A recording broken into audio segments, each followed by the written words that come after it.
Hi, I'm Dr. Errol Toulon Jr., the Sheriff of Suffolk County. I'm here at the 9/11 Memorial Site at our Riverhead Correctional Facility. To my right is a survivor tree. This tree was actually discovered in the rubble in October of 2001 after the terrorist attacks at Ground Zero. This tree was then taken to the New York City Parks Department where it was rehabilitated, and several parts of that tree was distributed throughout the United States at various memorial sites. We're very fortunate to have this tree here to recognize and memorialize those individuals that lost their lives on September 11th. Today we're going to visit two memorial parks in Suffolk County, the 9/11 Memorial in Smithtown, New York, and also the 9/11 Responders Remembered Park in Wisconsin.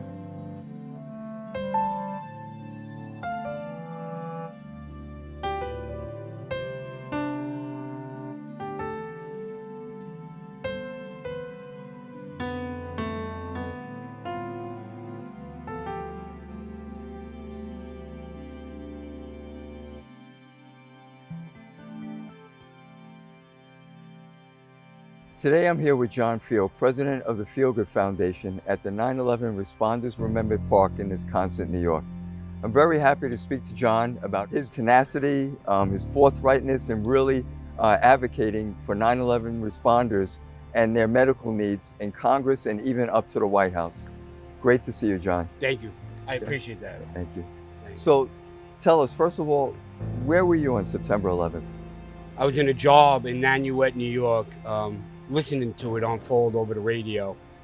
And I never thought that 12, 13, 14 hours later, I would be down at Ground Zero. And to see the outcome of what those terrorists did and the innocent lives that were taken, to see that kind of carnage, that kind of devastation, which I've chosen to block out over the last 20 years. It's something that will stay with me forever. And I choose to remember the good, the humanity, and to see strangers hugging each other and giving of themselves. You know, we went from shock that we were attacked, not only in New York, but at the Pentagon and in Shanksville. And then it turned to anger. But then charity kicked in. And when we were at Ground Zero, it didn't matter our skin color, our religion, our pay scale, our gender. And we even stopped being Americans. We were all human beings. And I'm going to force myself to continue to feed that thought that good triumphed over evil. And to this day, 20 years later, I wish we would have bottled September 12th. But to this day, I will still choose humanity over anything else. And it's why I built the park. It's why this park is my baby.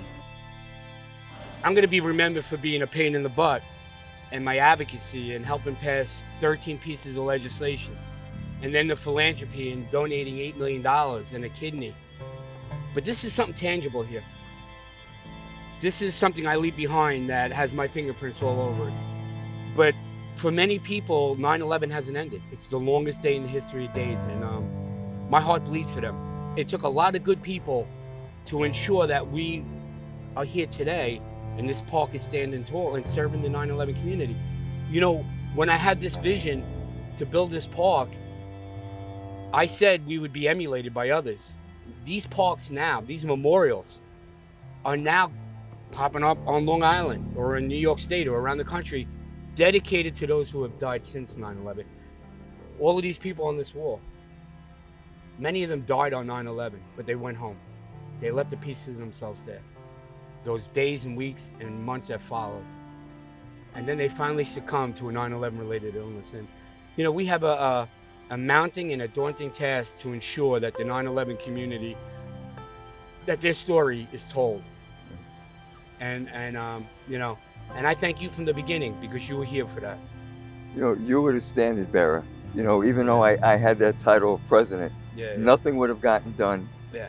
without not only your tenacity, with working with our local government, because this land was owned by two separate parts of our government, Yeah. the town of Smithtown and Yeah. Suffolk County.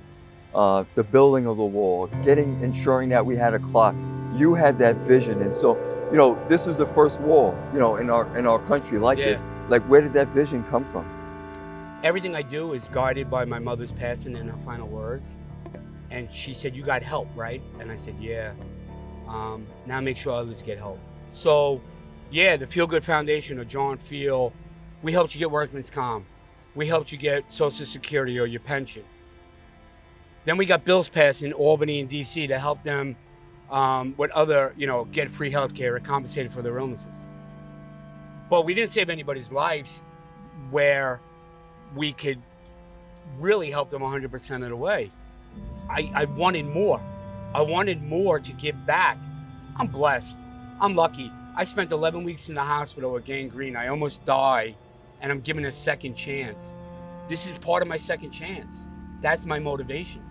And what do these names and the families, when they come here to look at their loved ones, recall their lives, recall their service, to our country, what does that mean to you? It means that every one of these people on this wall was the best of the best. It was our nation's greatest resources, civil servants at their best in our darkest hours. The government will see these men and women as numbers, or a claim number, or a World Trade Center Health Program number. We see them as a name and a title. And every year when we do our Reading of the Names event, their names are read out loud, followed by the ringing of the bell. And when that event's over, we do a flyover. And we're not mourning these people anymore. We're celebrating their lives. We're honoring them for not only what they did on 9/11 in the days and weeks and months after, but how they fought courageously against the illnesses that took their lives. You've contributed so much, not only to all these families, but to first responders that are still alive, that are still battling their illnesses, to their families who are suffering. From my heart, I can't thank you enough, because I have a relative that's suffering from a disease, from working at Ground Zero. So, the true spirit of the human being is to give of yourself. So many people that I've met that are on this wall, are going to be on this wall, I cannot help but give of myself. And that's the true spirit of the human being, is to give of yourself and not ask for anything in return. If I'm ever going on this wall, I hope when I close my eyes, I could say I did as much as I could. The 9/11 Responders Remembered Park is dedicated to every first responder, no matter where they were, no matter who they worked for, whether they were construction, MTA, the police department, the fire department, if they were just civilians that went down to respond that particular day. They're all on that wall. The one in Smithtown is actually for the community members, 54, that lost their lives on September 11th. I had the opportunity to interview Supervisor Werheim and also council members in Sorello and also Loman. So Supervisor, thank you for being here today. And I was wondering if you can just tell us about the town of Smithtown 9/11 Memorial that's here.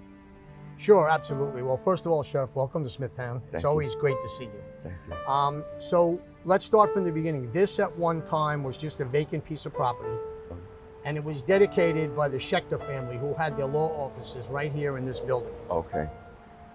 In 2005, the town of Smithtown decided that we would build a 9/11 memorial to honor the 54 Smithtown residents who perished in the 9/11 towers. Okay. So once we did that, we started to go out and design it, look at what we wanted to do here, and then we started to solicit volunteers. So the Chamber of Commerce purchased this clock tower that's here. They also purchased the security equipment, cameras that are here to protect the park. And various contractors and residents contributed to build the entire park. So it didn't cost the town of Smithtown anything other than our planning department overseeing the operation. It was overwhelmingly satisfying on how many people came out to actually donate benches. We had contractors that donated concrete pavers, the wall, the fountain that we had here. And then our planning department went out solicited through the families, their names. We have 54 plaques here. These are the 54 people who perished. So that's how this park got built.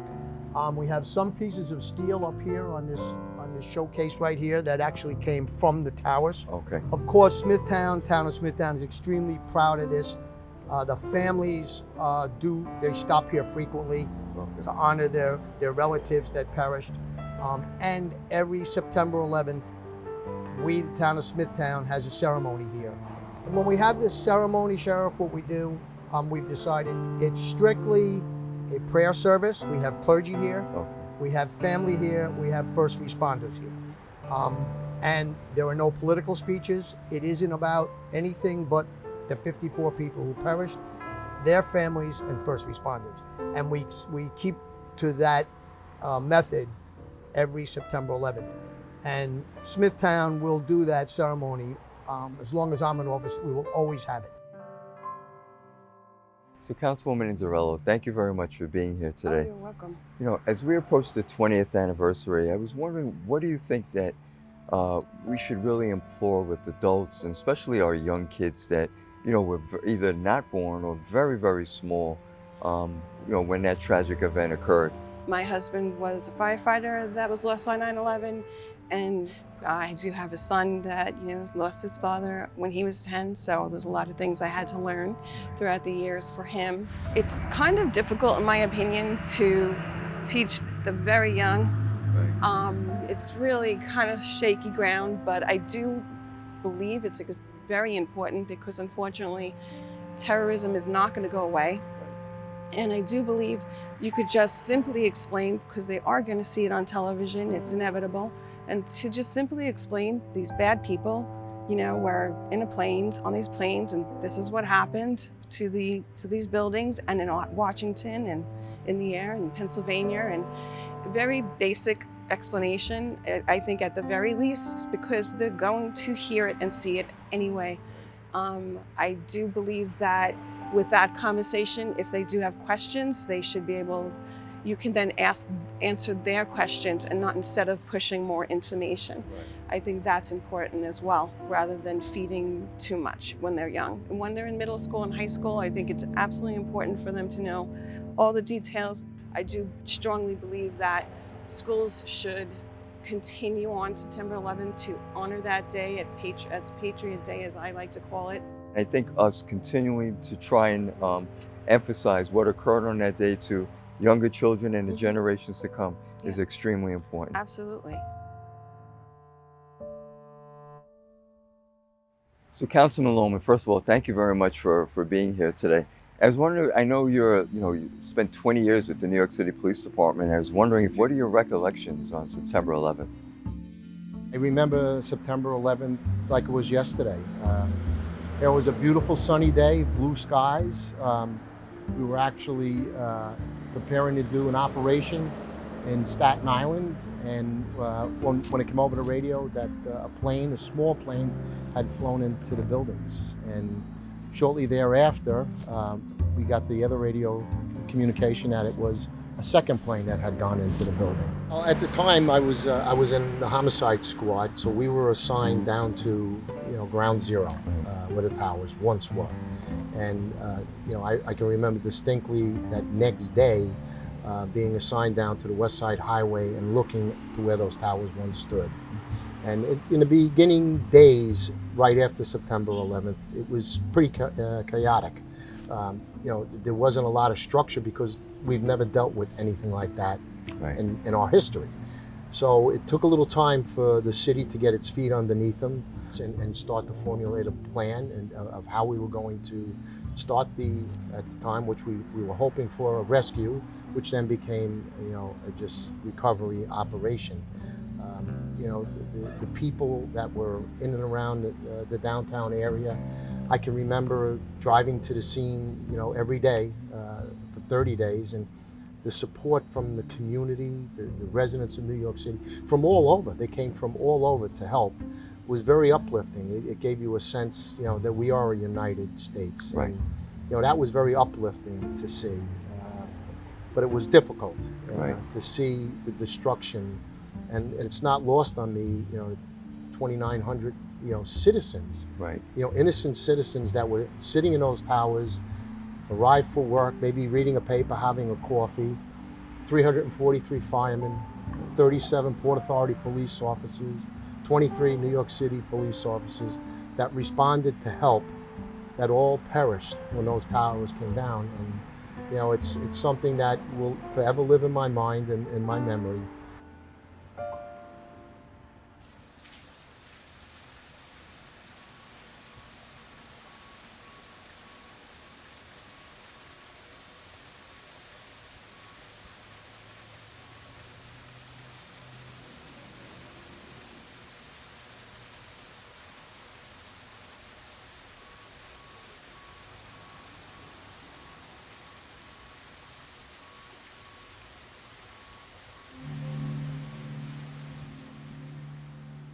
Thank you for watching A New Perspective. And I hope all of you remember that even though we're honoring the 20th anniversary of the terrorist attacks, not only in New York City, Shanksville, Pennsylvania, and our Pentagon, that we will never, ever, ever forget those that lost their lives on that day and those that responded and are suffering from 9/11 related illnesses.